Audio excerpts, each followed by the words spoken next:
ধর্ম কি মানুষের সাধারণভাবে মনু সংহিতায় তার আচরণ কথা বলছে। যদি তা না পালন করি আমরা, তো বলছে ধর্মহীনা, যারা ধর্মহীন, ধর্ম আচরণ করছে না, অর্থাৎ শৌচ, সদাচার, সত্যতা, আরেক জায়গায় আছে দয়া। শৌচ জায়গায় নেই, সেটা বুঝতে হবে অবৈধ। হ্যাঁ, এসব না, শৌচ জায়গায় নেই। এই চারটে জিনিসের অভাবে কি হচ্ছে, যে অভাবে শৌচর, সদাচার, সত্যতার অভাবে দেখা যায় এসব জুয়া খেলা ইত্যাদি। হ্যাঁ, আর শৌচের অভাবে দেখা যাচ্ছে অবৈধ সংগীত। আর তপস্যা, তার অভাবে মনে পড়ছে না আমার। আচ্ছা, এসব শাস্ত্রে রয়েছে। ভগবান বলছেন দু রকমের জীব রয়েছে, একটা হচ্ছে আসুরিক ভাবাপন্ন, আরেকজন সুর ভাবাপন্ন। আসুরিক ভাবাপন্ন কি আর সুর ভাবাপন্ন কি? তাদের অসুরের যারা সুর, তারা দৈব সম্পদ সম্পূর্ণ। সেটা কি? সেটা ভগবান এখানে অর্জুনকে বলছেন। দেখুন, আচ্ছা, যেহেতু কম আছে বলছি। আর অসুর হলো সে যে ভগবানের কর্তৃত্বকে অস্বীকার করে, চ্যালেঞ্জ করে। অধিকাংশই তাই কিনা বলুন? আপনারা এখানে বসে আছেন, ভগবানের কথা যে শুনতে আসছে না, তা সবাইকে বলছি না তা, কিন্তু যে মানে না ভগবানের কর্তৃত্ব, একজন কর্তা রয়েছে, মানছে না তার কর্তৃত্ব। ভগবান বলছেন সর্বধর্মান পরিত্যাজ্য মাম একং শরণম, আমার চরণে আশ্রয় নাও, আমার কথা মতো চলো, আমার আনুগত্য মানো। যে মানছে না, যে বুঝতে হবে, চ্যালেঞ্জ করছে। তার লক্ষণ কি? লক্ষণ বলছে খুব সংক্ষেপে। ভগবান বলছেন দম্ভ, দর্প, অভিমান, ক্রোধ, নিষ্ঠুরতা, এগুলো হচ্ছে অসুরের লক্ষণ। হে পার্থ, দম্ভ, দর্প, অভিমান, ক্রোধ, রূঢ়তা, অবিবেক, মানে যার শুদ্ধ জ্ঞান নেই, এইগুলো হচ্ছে অসুর ভাবাপন্নরা মধ্যে এই লক্ষণগুলো দেখা যায়। আরো আছে। আবার এবার একটু বলছি, যারা সুরভাব, অসুর না, ভগবানের কর্তৃত্ব মেনে নেয়, তাদের লক্ষণ কি? পরমেশ্বর ভগবান বলেন, হে ভারত, ভয় শূন্যতা, সত্তার পবিত্রতা, অভয়, সত্য সংশুদ্ধি, পারমার্থিক জ্ঞানের অনুশীলন, যা আমরা এখানে করছি, এটা সুর স্বভাবাপন্ন যারা, তাদের লক্ষণ। দান, আত্মসংযম, যজ্ঞ অনুষ্ঠান, যা আমরা সংকীর্তন যোগ্য। সংকীর্তন কি? সবাই মিলে ভগবানের নাম, রূপ, গুণ, লীলার কীর্তন। এখন আপনাদের আমি বলছি, সবাই বলুন, অনুরোধ করছি, হরে কৃষ্ণ। এখন যে যত পুণ্যাত্মা সহজেই বলবে, কিছু মনে করেন না। আর যে যত এসব থেকে দূরে, সহজে আগ্রহ আসবে। বুঝতে পারছেন? একটা বাচ্চা ছেলে, সে যেহেতু কাম দ্রব্য অনেক কম, ও তৎক্ষণাৎ না নৃত্য করতে হাত তুলে, আমরা হয়তো ততটা নাম করতে পারি। সেটা স্বতঃস্ফূর্তভাবে বোঝা যায়। সেটা ভগবান বলছেন যে শান্তু অন্তগতং পাপম, যে পাপ কাজ ছেড়ে দিয়েছে। পাপ জীবনের স্তম্ভ হচ্ছে নিজের ইন্দ্রিয় তৃপ্তির জন্য অন্য জীবকে দুঃখ দেওয়া,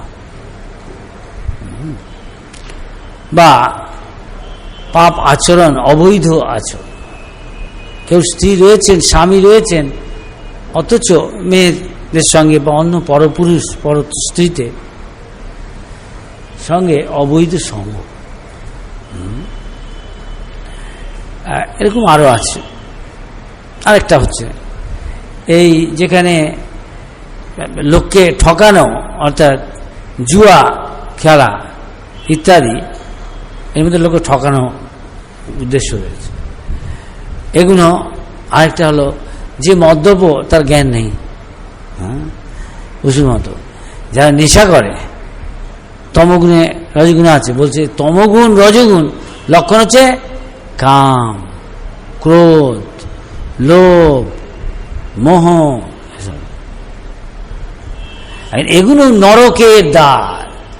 এখন প্রশ্ন উত্তর আমরা এখানে বলি নরক কোথায়, কে বলতে পারে? এটাও এক ধরনের নরক। ধরুন কেউ বিষটা খাচ্ছে, তার সঙ্গে নরকে থাকার তার অবস্থায় কোনো পার্থক্য আছে? কি বলুন? হ্যাঁ, কিন্তু একটা মানুষকে তা দেখেন না, কিন্তু শুয়ার হচ্ছে। সুতরাং ও কেন শুয়ার হলো, আপনি কেন মানুষ হলো, কেউ ভেবে দেখছেন? হ্যাঁ,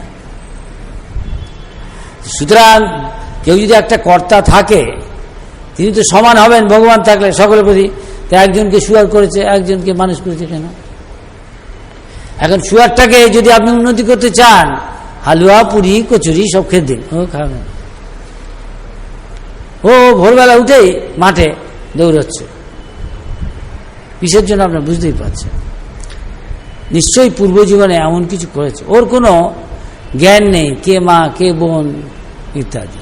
সকলের সঙ্গেই দৈহিক সম্পর্ক উপভোগ করছে। এটা নরকের চেয়ে কোনো পার্থক্য হচ্ছে কি? একজন জিজ্ঞেস করছে প্রভুপাদকে যে আচ্ছা পরজীবনে আমি যদি কুকুর হই বা শুয়ার হই, ক্ষতি কি? বুঝে দেখুন, তার মানে দ্বিপদ পশু, ইতিমধ্যেই তার পাশবিক ভাবনা। শাস্ত্র যাদৃশী যাদৃশী ভাবনা, যার যেমন ভাবনা, সিদ্ধির ভবতা তার গতি সেই রকম।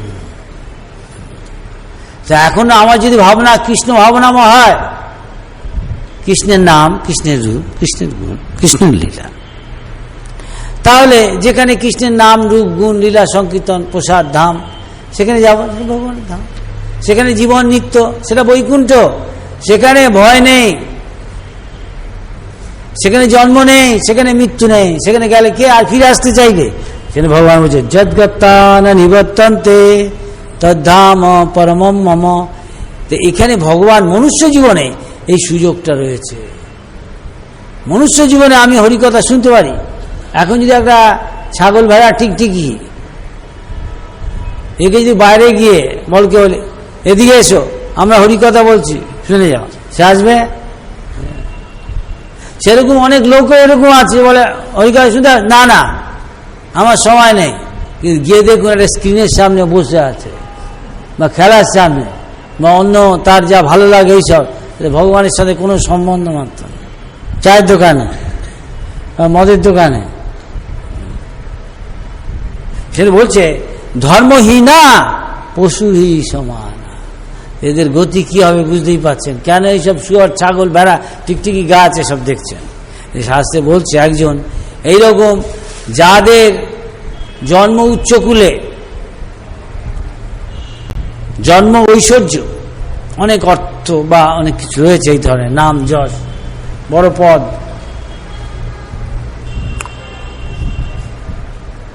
শ্রুত মানে পাণ্ডিত্য, শ্রী সৌন্দর্য, দেখতে সুন্দর বা কিছু সুন্দর স্ত্রী, তাদের ভয়ঙ্কর অহংকার, ধরাকে সরা জ্ঞান করে। যার দম্ভ অহংকার আছে তার পক্ষে ভগবানের সম্মুখীন হওয়া কঠিন। এইসব বলছে অসুরের লক্ষণ। আর ভক্তের লক্ষণ অন্যরকম। দেবভূতি পরম ভক্তিমতী, তাই ভগবান তার সন্তান রূপে আবির্ভূত হয়েছেন। ভগবান ভক্তের ভক্তিতে তার হাতের মুঠে এসে পড়ে। ভক্ত মানে ভগবানের সবসময় 24 ঘন্টা যে সেবা করছে সেই ভক্ত, ভগবানের সুখের জন্য। তো ভগবানের সুযোগ খুঁজছে কি করে ভক্তকে আমি সুখ। তাই ভক্তের মধ্যে আর ভগবানের মধ্যে যে এই যে প্রীতির আদান প্রদান, ভক্ত বুঝতে পারছে ভগবান আমাকে রক্ষা করছে, যতই বিপদ হোক ভগবান আমাকে আনন্দ দিচ্ছে, আমি না চাইলেও। এই এটাকে বলে ভক্তি। লোকে দেখছে এখানে এসে এই ঠাকুর মহারাজ এ কোত্থেকে, জয়পুর, কত ইঞ্চি, সাদা না, সাদা দেখছি, কালো না, কালো সাদা পাথর, মার্বেল, মাকরানা, কোথেকে, রাজস্থান, জয়পুর। সে পাথরই দেখছে, সে ভগবান দেখ। আর যে প্রীতি ভক্তির সঙ্গে তার সেবা করছে সে অন্য কিছু দেখছে, অন্য কিছু অনুভব করছে যা তার মাথায় ঢুকছে না, অনুভূতি আছে। কেন? তার মাথায় গোবর আছে। সত্যিকারের গোবর বলছি না, ওই ধরনের। তাই বলছে কৃষ্ণ যে ভজে সে বড় চতুর। ঠিক আছে, প্রায় সংকীর্তনে যজ্ঞ হয়েছে, সব সময় প্রায় সংকীর্তনে সম্যক সম্পূর্ণভাবে ভগবানের কৃষ্ণ নাম, কৃষ্ণ রূপ, কৃষ্ণ গুণ, কৃষ্ণ লীলা শ্রবণ কীর্তন। কিভাবে? শুশ্রূষু আগ্রহের সঙ্গে শুনছি। আমরা আগ্রহের সঙ্গে শুনছি, বলবো না, এই যে মুখে এসে যাচ্ছে অমুক নেতা, বিশাল জনসভা, ওখানে মানতে হবে জিন্দাবাদ, আরো কত বিশাল শুনছি অনেক রাত কি সঙ্গীত, আল্লাহ রাখা নাম কিছু আমি বলবো না, অমুদ মামুদ গান গাইছে সারা রাত 12টা-1টা পর্যন্ত শুনছে, কান খাড়া করে, ঘুম নেই, খাওয়া নেই। আর ভক্ত মা যশোদানন্দ বাবা সন্ধ্যের থেকে বিকাল, সন্ধ্যা গড়িয়ে রাত, গভীর রাত, সারা রাত চলে যাচ্ছে, সকাল হয়ে গেছে, ভগবানের কথা আলোচনা।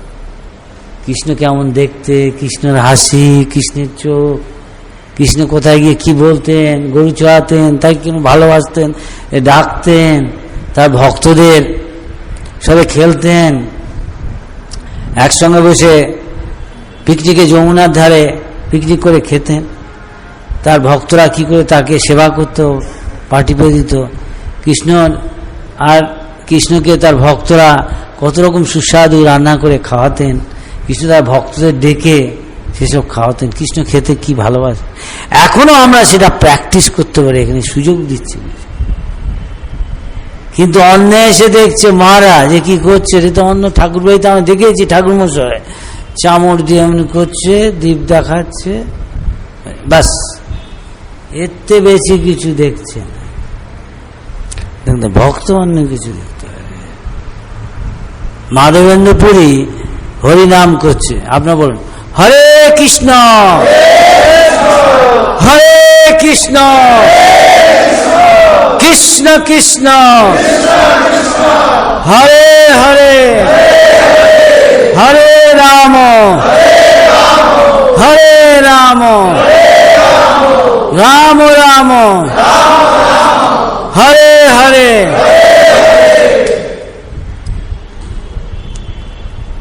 সে সকালবেলা খায়নি, দুপুরেও খায়নি। এখন এমনি সাধারণ জগৎ, ছেলে যদি না খেয়ে স্কুলে গেলে মা বলে এই খোকা খেয়ে যা, খাবে, মা খেতে পারে, মা খায়, যতক্ষণ ছেলেকে না খাইয়েছে খেয়ে তৃপ্তি পায়।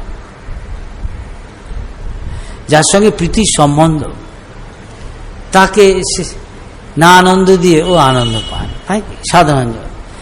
ভক্ত ভগবানের সেবা, তার খাওয়া নেই, দাওয়া নেই, ভগবান থাকতে পারবে? জব করছে, দেখি একটা বাচ্চা ছেলে এসে বলছে বাবা কি এই তোমার জন্য দুধ নিয়ে এসছি, দুধ খাও। কি বাবা, তুমি আমার জন্য দুধ নিয়ে এসছো কেন? না, আপনি সারাদিন হরিনাম করছেন ধরে, কই কিছু খাচ্ছেন যাচ্ছেন, কে তোমাকে বললো? বেশি দিন আগের কথা, 500-600 মহাপ্রভুর সময়। মহাপ্রভুর গুরু ছিলেন ঈশ্বরপুরী পাদ, তার গুরুদেব মাধবেন্দ্রপুর। তিনি মহাপ্রভু বলছেন তার মতো ভাগ্যবান কে আছে? আপনারাও ভাগ্যবান, যে কেউ হরিনাম করছে ভাগ্যবান। তার তারতম্য এই যা কম বেশি। মাধবেন্দ্রপুরীকে সবচেয়ে ভাগ্যবান কেন না? মাধবেন্দ্রপুরী দেখলে একটা বাচ্চা ছেলে, গোপ বালক, এসে দুধ নিয়ে, বাচ্চা ছেলে প্রীতি করে দুধ নিয়েছে, কেন খাবো না? কিন্তু জিজ্ঞেস করছে কি করে তুমি জানলে যে আমি এখানে হরিনাম করছি? তখন বলছে তুমি কেন দুধ নিয়ে এলে? তুমি আপনি সারাদিন খাচ্ছেন না? আমাদের গ্রামে, in our village, nobody, we don't want anybody starving. Whole day you are doing japa, harinam, you are seeing. How you saw? কি করে আপনি দেখলেন, জানলেন? তুমি না, এখানে গ্রামের মেয়েরা গোবিন্দ কুণ্ডে, গোবর্ধনে পাশেই, সেখানে আপনি জব করছেন, মেয়েরা এখানে গ্রামের এসে জল নিয়ে যাচ্ছে, দেখছে সাধু বসে বসে রাত দিন জব। কই সাধু কিছু খাচ্ছে যাচ্ছে না? আমরা জানতে পারি, আমাদের এখানে আসে সব। ও আচ্ছা, ঠিক আছে, তুই হ্যাঁ প্রীতির বশবর্তী কেউ যদি খাওয়ায় কেন খাবেন? ভাল লাগবে এতে দুধ চা আচ্ছা, দাঁড়াও, না না আমার কাজ আছে, পরে আবার আসবো, এ বলে ছেলেটি দুধ খাচ্ছে। কি চমৎকার স্বাদ! আমরা এখানে বলি হ্যাঁ, সেই অন্নামৃত পাও রাধা কৃষ্ণ, ভগবানের যেটা প্রসাদ, ভগবান যা প্রসন্ন হয়ে দেন তা দেখবেন। আর বাড়িতে ভাত জাল খান, এখানে দেখবেন এখনই দিচ্ছে নিচে খিচুড়ি খান, খেয়ে দেখবেন বাড়িতে খিচুড়ি করে খান, এখানে খেয়ে দেখবেন কিছু পার্থক্য বুঝতে পারবেন। কদিন কেমন আমরা দেখবেন আমাদের প্রসাদ বিতরণ। প্রসাদ মানে প্রসন্ন কথা থেকে প্রসাদ চায়, প্রসন্ন হয়ে ভগবান যা দান করেন তাকে বলে প্রসাদ। তো তো উদ্ধব বলছে তোমার যা প্রসাদ, ভগবানের যেটা উচ্ছিষ্ট, ভগবানের প্রসাদ আমরা যেটা খাই সেটাই হোক, ভগবানের প্রসাদ মালা ব্যবহার করা, ভগবানের পোশাক, যা কিছু ভগবান তিনি ছেড়ে দেন ব্যবহার করে। উদ্ধব বলছে ভগবানের শ্রেষ্ঠ ভক্ত, শুধু তা গ্রহণ করেই আমরা এই সংসার বন্ধন থেকে, এই যে জন্ম হলে মৃত্যু, মৃত্যু হলে জন্ম, রোগ শোক জরা ব্যাধি দুঃখপূর্ণ সংসার, মাতৃগর্ভে 10 মাস থাকতে হয়, এটা বেলুনের মতো এয়ারটাইট, সেখানে সেখানে পোকা মাকড় আছে, মলমূত্র, সেটা কি সুখ? আমরা সব ভুলে গেছি, আমরা এটাই স্বাভাবিক। তারপরে যখন ভূমিষ্ঠ হই, তারপরে কত রকম দুঃখ কষ্ট বোঝাতে, মা ভাবছে, চিৎকার করছে, ভাবছে খিদে পেয়েছে, হয়তো স্তন্যপান করাচ্ছে, তথাপি হয়তো কোনো কীট পতঙ্গকে কামড়াচ্ছে, পিঁপড়ে, কিছুই বলতে পারছে। আমরা সব এসব ভুলে যাই, বাপ মায়ের আদর, অন্যের ভালোবাসা, প্রীতি পেয়েছে, কিন্তু ভগবান বলছে এটা দুঃখালয়ম। আমরা দেখছি জন্ম মৃত্যু, আজকে এক বড় লিডার কালকে মারা গেল, আমরা একবারও ভেবে দেখছি না আমাকে একদিনকে যেতে হয়। আমরা খালি প্ল্যান করেই চলেছি, জানি না আরেকজনের একটা প্ল্যান আছে, পিছের আগের জন্মে আপনি কি করেছিলেন। কর্মনা দৈবনেত্য যন্তর্দেহ উপপদ্ধতি, এর জন্য কত রকম দেহ আপনাকে পেতে হচ্ছে। আপনি এই জন্মে, এই যে মনুষ্য জন্ম পেয়েছেন, লব্ধা সুদুর্লভম, এটা দুর্লভ না সুদুর্লভ। কেন? কেন এটা হচ্ছে অধ্রুবম, অনিশ্চিত, যে কোনো মুহূর্তে, যেমন পদ্মপাতার জল, শঙ্করাচার্য বলছেন নলিনী দলগত জলমতি তরলম, যে কোনো মুহূর্তে পট করে পড়ে যাবে।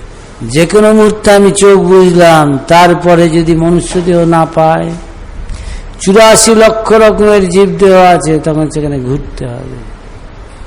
বুঝুন আমরা কি রিস্ক নিয়ে চলেছি।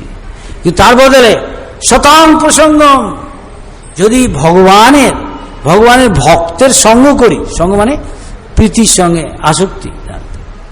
এই যে আমরা যেরকম করছি এখানে যে প্রসাদ পান, ভগবানকে দর্শন করুন, ভগবানের মন্দিরে আসুন, হরিকথা শুনুন, নিজের পথে যেতে যেতে সেগুলো চিন্তা করুন, হরিনাম করুন, তাহলে কি হবে? শতাঙ্গ মম বীর্য সঙ্গ